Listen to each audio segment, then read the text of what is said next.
Oi gente, tudo bem? Estou aqui nesse cenário espetacular fazendo mais uma Atitude 50, o meu talk da maturidade celebrando Outubro Rosa. Do meu lado a minha nova amiga Úrsula, dona do Hindu Beach Lounge. E essa aqui eu já conheço há um tempão, sou uma mercadante, atriz, produtora, marketing manager, enfim, faz muita coisa.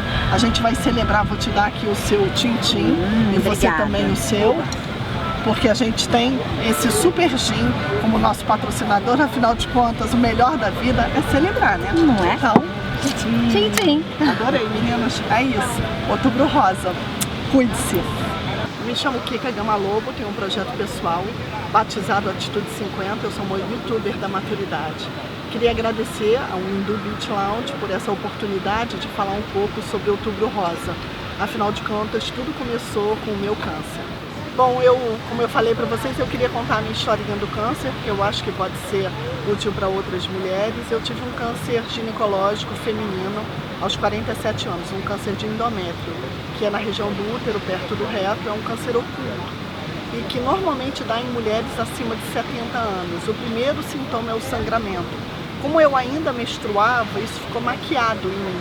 Então eu achava que aquilo era uma miomatose, era um mioma, que eu sangrava muito, mas na verdade já era uma consequência desse câncer de endométrio. E é importante também que se diga que eu fazia todos os tratamentos. Eu fazia o Papa Nicolau, eu fazia transvaginal, eu estava sempre no ginecologista anualmente. Então eu era uma paciente regular. Esse câncer foi descoberto por um acaso, quando eu decidi tirar o útero. E aí a cirurgia foi super celebrada. Quando mandaram um órgão para biópsia, o meu ginecologista me telefonou e falou: você tem que vir aqui agora. Eu falei: mas eu estou indo para São Paulo a trabalho. Ele falou: cancela tudo. Quando eu cheguei lá, ele falou: você está com câncer. Eu falei: como é que é? Mas eu não estava. Ele falou: você não estava. Na cirurgia ele não foi detectado e quando o seu órgão voltou da biópsia, enfim, existe todo um protocolo que você vai ter que passar. E aí começa essa saga, que é esse luto, esse túnel que a paciente de câncer, enfim, vive. Eu sempre digo que tem mulheres que passam mega tranquilamente pela doença, não foi o meu caso. Eu entrei naquela revolta porque eu tive uma DR com Deus e naquele momento você fala: oi? Né? Sempre nenhum sintoma, nenhum caso na família, você se sente a eleita pelo mal. E aí a partir desse momento eu tentei entender qual era esse protocolo, né, oncológico. E aí eu descobri que eu precisava fazer uma nova operação, tirar 6 órgãos. E aí eu falei: eu vou ficar oca? E aí eu tirei 2 ovários, as 2 trompas, os 2 linfonódulos. Passei por uma outra operação, que é uma operação de estadiamento para ver o grau de metástase. Quando eu descobri que os órgãos periféricos estavam razoavelmente preservados, aí sim começa a quimioterapia. A minha quimio foi uma quimio muito dolorosa, muito difícil, chamada braquiterapia, que você faz na vagina. Você faz sozinha, trancada numa sala, que tem aqueles símbolos radioativos. Você faz nua, com a perna aberta, em posição ginecológica, com aquele manto anti-radiação. E aí você tem um ponto eletrônico que você fala com o radioterapeuta, que não está na sala, justamente por causa do risco de contaminação. E dentro da sua vagina tem um cilindro, que é justamente esse cilindro, que é como se fosse um pênis entrando na sua vagina, que dali sai a quimioterapia. Eu fiz com Iridium e Césio 137, que são 2 químios poderosas, e eu passei por 8 sessões. Na primeira eu chorava tanto que o homem do ponto eletrônico, tal, que falava comigo, ele falava: querida, não dá para você chorar, porque o seu corpo balança, e toda aquela área, um pouco que não é a área onde a química tem que entrar, você vai queimar uma área mais extensa, justamente porque você está pulando. E, enfim, a segunda sessão foi igualmente horrorosa, a terceira, a quarta, até que na quinta você de alguma forma se acostuma com aquilo. Então eu já ia numa visão vitoriosa, que aquilo ia me curar. Eu já tinha vários amigos na sala de radioterapia e muitos não voltavam porque essas pessoas morriam, ou se curavam, ou enfim, tinham times diferentes dessa radioterapia. Então eu sempre digo que são os colegas, os amigos, as mulheres e homens e crianças que enfrentam a doença que te dão a maior força, porque tem gente muito pior do que você e tem gente que não tem a chance de viver. E aí todo o processo da criação desse canal de YouTube vem muito em função da minha relação com o meu radioterapeuta, porque eu ia lá, passava meia hora com esse cilindro, né, na vagina, dessa forma pior possível. Eu me sentia uma vítima de Mengele. Eu sempre achava que eu era uma cobaia do nazismo, porque a maneira de você fazer esse procedimento é horroroso e invade justamente a sua feminilidade, é um estupro, né, que você sofre, mas eu sabia que aquilo era para o meu bem, e eu tinha essas conversas com o meu radioterapeuta e ele falava: Kika, isso vai transformar a sua vida para melhor, eu tenho certeza que você vai viver e eu tenho certeza que você vai ressignificar a sua vida. E aí aqui começa toda a história, porque eu fui para as redes sociais, na época o Facebook tinha uma audiência muito grande e eu criei um hashtag chamado Atitude 50. Eu tatuei no braço Atitude, que era o nome da minha empresa, e 50 era um numeral onde eu inventei que se eu permanecesse viva, lembra que eu tinha 47 anos, eu precisava ressignificar essa existência. E foi isso que eu fiz. Eu fui para as redes sociais, enquanto todo mundo estava em Dubai, em Londres, em Trancoso, em Búzios, feliz, lindo, louro, incrível, eu estava uma merda, careca, gorda. O meu casamento tinha acabado, eu sofri uma série de reveses, eu tinha 2 filhas muito pequenas ainda, para a minha idade, uma 13 e outra 15. E, aliás, elas me perguntavam: mamãe, quando você morre? E aí é devastador você ouvir isso, né? Você ouvir das suas próprias filhas e você ter que dialogar com Deus e com o desconhecido. E esse mesmo radioterapeuta, ele falava assim para mim: Kika, você está acreditando ao câncer, à sua morte. Primeiro, você é carioca, então você pode morrer de bala perdida.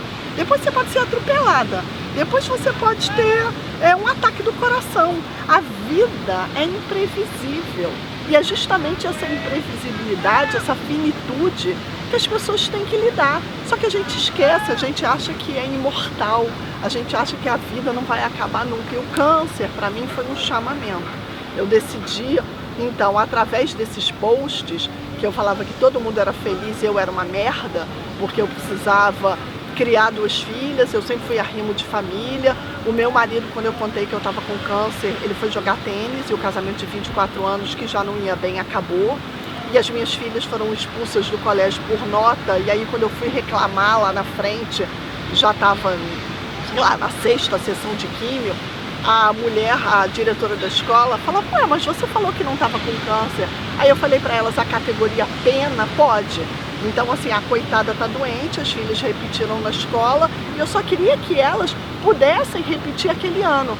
Mas nesse colégio tradicional, que eu faço questão de contar o nome, que é o Santo Inácio, elas não puderam repetir, porque elas eram como de uma casta menor. Estavam há 10 anos na escola e eles não permitiram que as crianças ficassem lá. Então, perifericamente ao câncer, eu tive que lidar com a saída da escola das minhas filhas. Elas viveram o 2º luto, era a mãe doente e era a saída desse ambiente escolar. O fim de um casamento, depois eu saí do apartamento que eu morava com ele, fui para um apartamento condenado da minha família, fui despejada e acabei morando 2 anos e meio num quarto na casa da minha mãe. Milhões de reveses econômicos, milhões de reveses como mulher, né? Porque quem faz uma quimioterapia, desculpa o termo, na xoxota, você quer tudo menos transar novamente, né? Que você fala: obrigada, eu já tinha sido casada 24 anos, já tinha tido 1 milhão de relacionamentos lá atrás, né? E aí você fala: encerrei a minha carreira, não quero mais nada. E aí tudo isso que eu estava vivendo, eu vomitava nas redes sociais. E as minhas amigas me ligavam e falavam assim: você é uma louca, você vai perder todos os seus futuros clientes. Eu sempre fui assessora de comunicação. Você vai inviabilizar um novo relacionamento. Quem vai querer se relacionar com você? Ninguém, né? Qual homem vai querer, enfim, ter um relacionamento bacana contigo? Porque se você é uma mala, você só reclama. Mas eu reclamava da vida real. Eu falava da louça que eu tinha que lavar, eu falava que eu estava feia, eu falava cadê o príncipe, eu cunhei um hashtag também sobre a cidade. Que pena, né? A gente voltou em uma época muito ruim, então esse hashtag era Rio de Merda. Enfim, então vocês já entenderam que eu sou fio desencapado. Eu nunca tive nenhum tipo de censura para falar da vida real.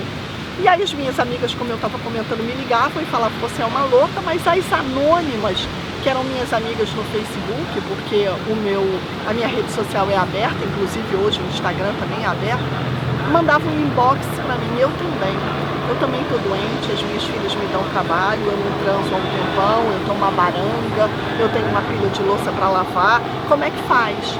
E aí eu saquei ali que tinha alguma coisa, que eu podia de repente me tornar uma voz.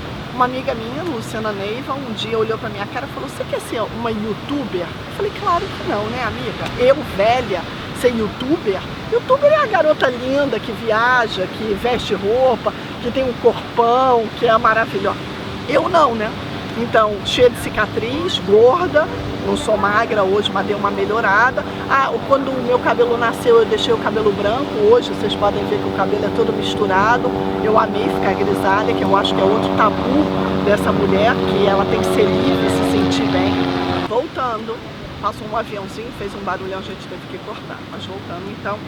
E aí essas anônimas falavam a mesma coisa pra mim, e eu saquei que tinha uma sororidade. A amiga me convidou para ter um canal de YouTube, eu falei não. Aí ela falou: vem aqui em casa, senta aí e grave. Eu gravei de prima, fiz um piloto. Ela falou: deixa comigo que eu vou vender. E aí ela começou a apresentar aquele material para algumas empresas, teve uma aderência, teve uma audiência, e ao mesmo tempo essa sororidade, que são essas mulheres que falam de outras mulheres e se inspiram em outras mulheres. E aí eu comecei o canal, depois que se chama Atitude 50, baixa aí, entra lá no sininho, dá o like, né, curte, compartilha, e o mais importante é se inscrever. E aí logo depois veio a coluna da revista Cláudia, que é uma revista focada na mulher madura. Eu escrevo há 2 anos lá, já tem mais de 200 textos, todos sobre a maturidade. E assim, me dá muito prazer falar sobre essa mulher madura, em várias instâncias. Falo sobre falta de trabalho, falo sobre a morte dos pais, a saída dos filhos de casa, falo sobre pentelho branco, falo sobre transar com mulher, transar com homem, falo sobre a importância do pet na sua vida, ter um cachorrinho, falo sobre as amizades, como são importantes manter essas amizades, não digo nem durante o tratamento não, eu já estou na remissão da doença há 7 anos, como eu falei. E, enfim, essas amigas estão comigo ali, muitas amigas tiveram comigo durante todo o tratamento, tiveram ali me dando uma força e tocando a real também, falando: olha, eu posso imaginar o que você está falando, passando. Não eram aquelas amigas bobinhas, falavam: querida, tá tudo lindo, você tá linda careca, você tá linda gorda. Não, falavam: olha, vai melhorar. E melhorou. E aí é que eu quero contar para vocês o pulo do gato. Um dia eu fui numa reunião de colégio, que você encontra aquele amigo gordo, careca, aquelas amigas barangas, e eu reencontrei um antigo namorado de juventude, e se chama Alberto, e eu tinha namorado ele aos 15 anos, aquela coisinha beijinho, beijinho, mão na mão. Depois eu me perdi dele, com 18 anos eu fui morar na Inglaterra, num condado micro, e tinha uma escola internacional, The Bell School, e ele estava lá, e a gente teve um tórrido romance, eu já tinha 18 anos, ele sumiu da minha vida por 35 anos. Eu reencontrei durante esse encontrinho aí de colégio e eu senti um treco lá, né? Literalmente uma vontade nova. Eu estava fechada para tudo e eu nunca tirei homem de ninguém, eu nunca fui puchanga, eu nunca fui loba, eu sempre fui uma pessoa super na minha, mas eu senti uma animação. Ele me ligou pra gente tomar um café, eu demorei 20 dias para tomar o café e 1 mês para transar. Era tudo muito diferente, né, pra mim. Uma quimioterapia na vagina não é uma coisa simples. E a primeira pessoa que eu liguei foi pro meu ginecologista, o tal cara que falou que eu tava com câncer. Falei: olha só, tem uma situação na minha vida e eu arrumei um namorado. E como é que faz? E ele falou a palavra mágica pra mim. Ele falou: Kika, o maior órgão sexual de qualquer ser humano é o cérebro. Então, esquece a vagina, a pica, o boquete, a transa, vai, vou te dar. Claro, eu estou numa menopausa severa, é bem difícil você voltar a andar de bicicleta nessa situação, mas ele falou: tem um gel, um creme, todo mundo que passa por um câncer não pode fazer reposição hormonal. Então, é a reposição hormonal que dá essa vitalidade, sobretudo lá embaixo, que molha a mulher, né? Que dá essa liga sexual. Mas tem ali um gel que eu uso, tem o cérebro que eu estimulo, o meu namorado na época, esse cara que se tornou marido, Ele é ótimo nas preliminares, porque eu vou te contar, uma mulher que passa por um câncer precisa de um namorado, um marido, um peguete, uma mulher paciente, porque realmente demora, mas é totalmente factível. Enfim, comecei a namorar e a gente se casou em 9 meses. Me casei em Miami de noiva, tinham 5 pessoas no meu casamento, o pastor que uma amiga arrumou, porque esse cara, que é meu atual marido, já tinha sido casado 3 vezes, eu tinha sido casada uma vez. E eu também não estava afim de, enfim, casar no Rio de Janeiro, porque eu conheço muita gente e eu estava com um budget muito pequeno. E aí o nosso casamento custou mais um barulhinho, gente. Pode continuar. Bom, estão enchendo ali, acho que uma biruta é um lugar que as pessoas não entendem muito bem, mas eu acho que voam de asa delta. Vocês viram que pela minha cor eu não sou uma pessoa de praia, né? Bom, e aí... o meu casamento foi o máximo, como eu falei, tinham 5 pessoas, o pastor, uma amiga que fez o casamento em Miami para mim, fez o buquê, uma outra amiga me deu um vestido de noiva e assim foi. E a gente vive hoje juntos, é um novo recomeçar, e aí é um novo recomeçar sexual, é um novo recomeçar porque o pai das minhas filhas não está mais na cena, né? Então ele assumiu as minhas meninas e ele tem 3 filhos, então hoje é uma grande família, a gente tem um cachorro. E eu acho que isso foi um grande despertar na minha vida. Eu emagreci, eu pintei o cabelo, o pentelho branco continua ali, mas enfim, ele também não se importa, a cicatriz continua ali e foda-se. E assim a gente vai vivendo, porque eu acho que o mais importante é celebrar a vida. E eu falo que o Outubro Rosa é um mês super importante justamente para dar autoconfiança para essa mulher que está sem o peito, que está com uma cicatriz enorme, que está com um catéter no meio do corpo. E eu acho que de alguma forma ela tem que acreditar nela. O sexo pode acontecer, como também pode não acontecer, ele não é vital. Vital, eu acho que é você se amar, se aceitar, curtir você e saber que você está viva, porque a vida é soberana. Bom, enfim, e hoje eu enfrento outros problemas, como problema de grana, de empregabilidade, morar no Rio de Janeiro com a Lava Jato, com toda essa violência. Não é simples você se recolocar aos 55 anos, como eu falei, eu estou há 7 anos na remissão da doença, mas eu foco no meu projeto Atitude 50. Então hoje eu dou palestras pelo Brasil, eu tenho o Stand-Up Maturity, onde eu falo da ressignificação da minha vida. Esse canal de YouTube só me dá alegrias, porque eu acho que é um meio jovem, onde uma pessoa com quase 60 anos está aí, não tem uma audiência mega, não tem milhões de fãs, não é nada disso. É um engatinhar, mas eu tô ali. Eu tô no Insta e no Face, eu tenho 2 canais, Kika Gama Lobo e Atitude 50. Eu, em 2020, vou lançar um livro com as minhas crônicas da revista Cláudia. Enfim, estou aí e apresentei para a TV Globo um projeto sobre a menopausa, chamado Menos Pausa. Tá lá, não aconteceu ainda, mas eu estou super afim de entrar na TV e poder falar sobre essa vida, esse momento da vida feminina. Porque a menopausa, tal qual a TPM, que acontece com as novinhas, a gravidez, que é no meio dessa mulher madura, e a menopausa, a gente vive milhões de altos e baixos pelo excesso de hormônio ou pela falta dele.